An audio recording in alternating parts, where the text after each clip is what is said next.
Hey students, what we're doing today is I'm going to show you how to actually set type onto an InDesign document. So what you see here is a blank front page of a newsletter. You see I've already laid out my masthead. It's got the title of the publication.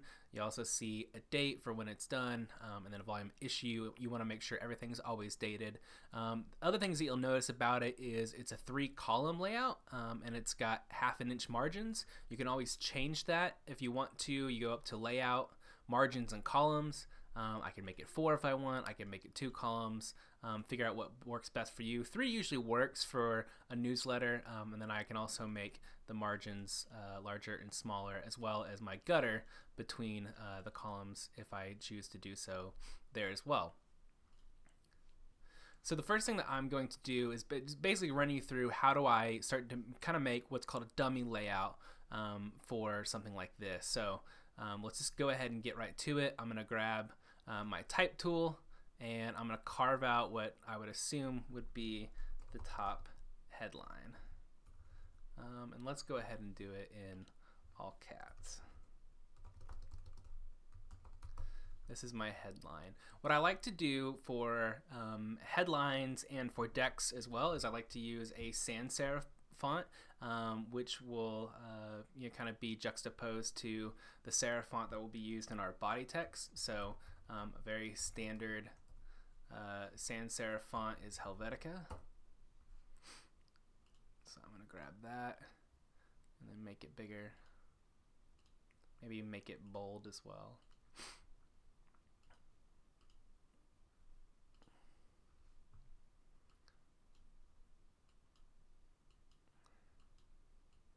So there we go. We've already built out our headline there. Let's go ahead and build out now what's called the deck. This is a deck, which is one or more lines of text found between the headline and the body of the article. The deck usually elaborates or expands on the headline and topic of the accompanying text. I'm also going to make this a sans serif font.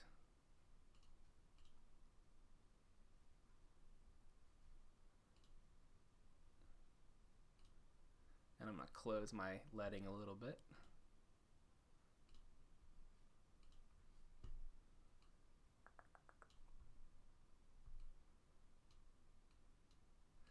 Anytime you ever want to preview something, a little trick is just hit W too, and you can see it goes to an actual print preview version.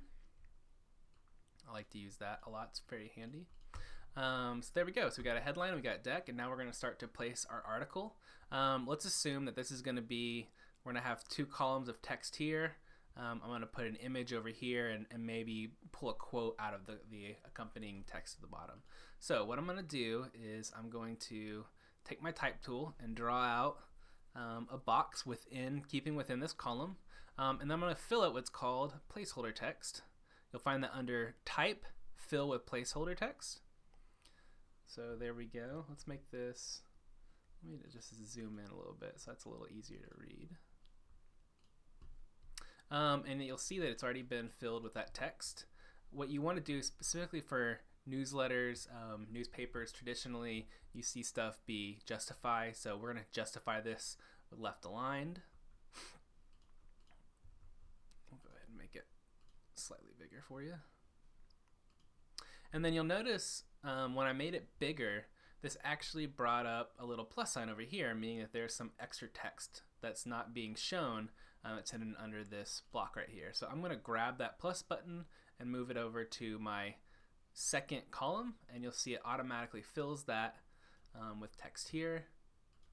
Now let's go ahead and build this out with the rest of the placeholder text. So there we go. Let's assume that this is our article. Let's go ahead and build in an image right here. Know that every image needs a cut line or a caption.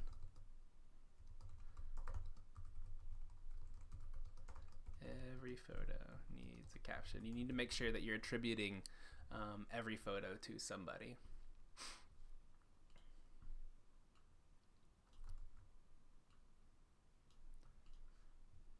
And then let's say right here we're going to actually have that pull quote, which is just pulling a quote from the article.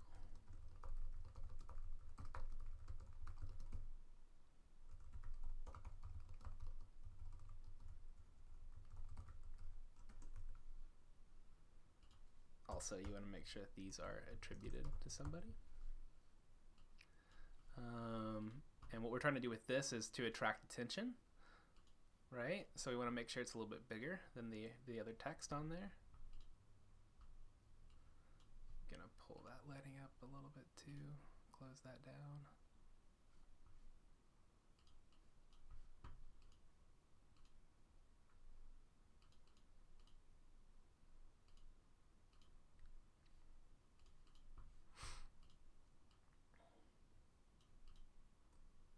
And what I like to do with pull quotes, because really you can set them anywhere, is I go ahead and add text wrap to them, even though we're not going to be text wrapping around this one. I have it anchored over here in my menu bar, but if you don't, you can go over to Window and find text wrap, and that will open up this guy right here. And what this allows you to do is actually wrap around the quote itself. So you see as I move this box around, the text is starting to wrap around it itself. And this allows me to create a border around that. I'm not going to be using that for this article, but it's usually good to go ahead and add that to your pull quotes as you make them. One thing that I forgot is we want to make sure that every article has a byline as well. So I'm going to slightly pull this down, add my byline. I'm going to stick to the serif font, but I'm going to make it bolder and maybe just a tiny bit bigger for that attribution.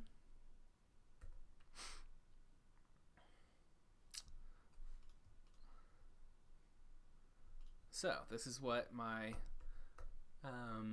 newspaper is starting to look like. Let's go ahead and add our second article on here. So I'm just going to copy some of these elements and move them to the bottom. This is another headline. Maybe this one's a little bit smaller because it's a less prominent article.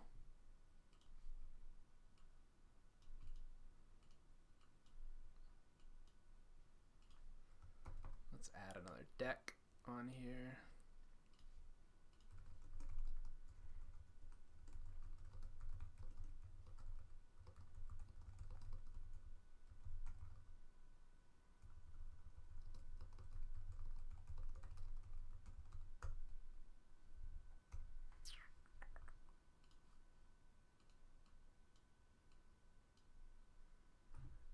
Let's go ahead and copy this, and let's say this time the article is going to cross all three of our columns here. So I'm gonna shrink that to fit, gonna shrink that to fit, gonna grab my little plus button, pop that guy right over here. Again, I forgot my byline. Let's add the byline in. And let's say for this article, let's say it's actually got some subheads within the article itself. So the article's been broke up into a couple different portions. One right there, and maybe one right here. And we want to also bring some contrast, so those are a little bit easier to find. So I'm going to center that element and make it bold. And similarly with subhead 2.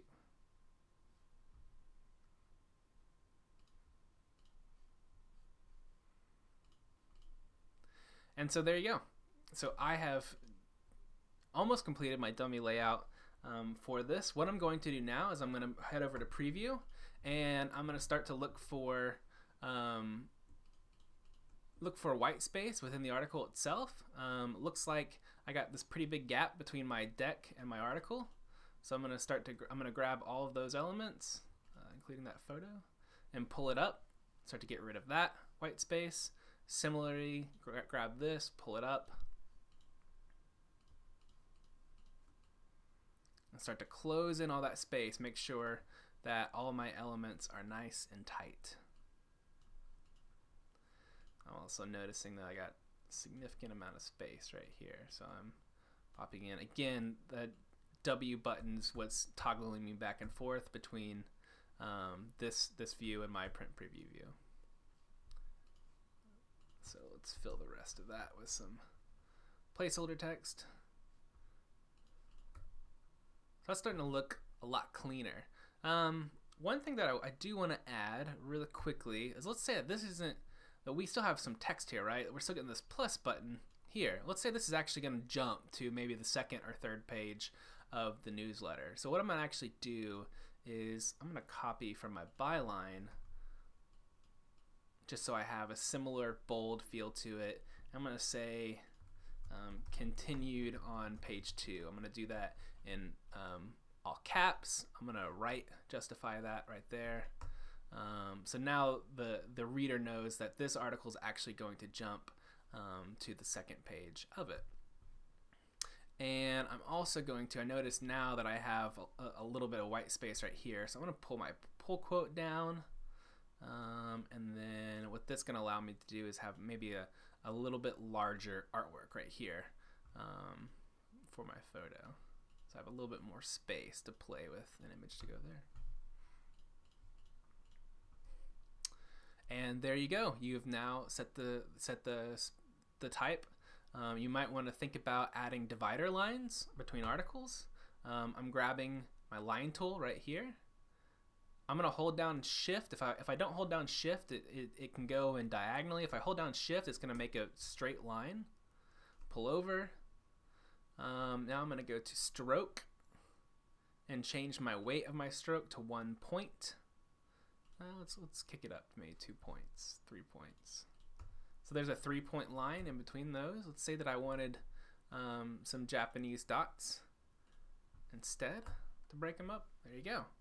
And so now the reader has good attention, knowing that this article is separate from this article. This article is going to jump to page 2. Who this article is by. We got our text. We got everything we need for our front page. So this is where we'll start to maybe, after this, think about what artwork goes in here. How much space do I actually have to write an article that's going to fit on my newsletter? Everything that we're going to write is now focused around how I've actually designed.